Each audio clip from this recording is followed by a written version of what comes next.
पहले से ज्यादा लगे ना चॉकलेटी, हर दुए महीना में बनल बहपेटी। नैहरा में रहलू टूटी टिहरी, ससुरवा में गोटैलू हे जान।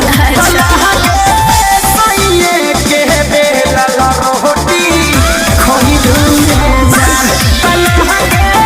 सैये के बेलल रोटी खइलू हे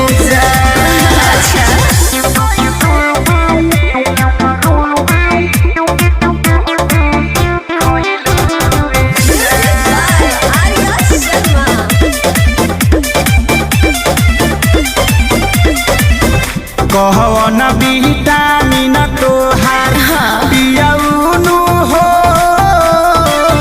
पियैले बारे। सेवा सेवा दानी लागे जमके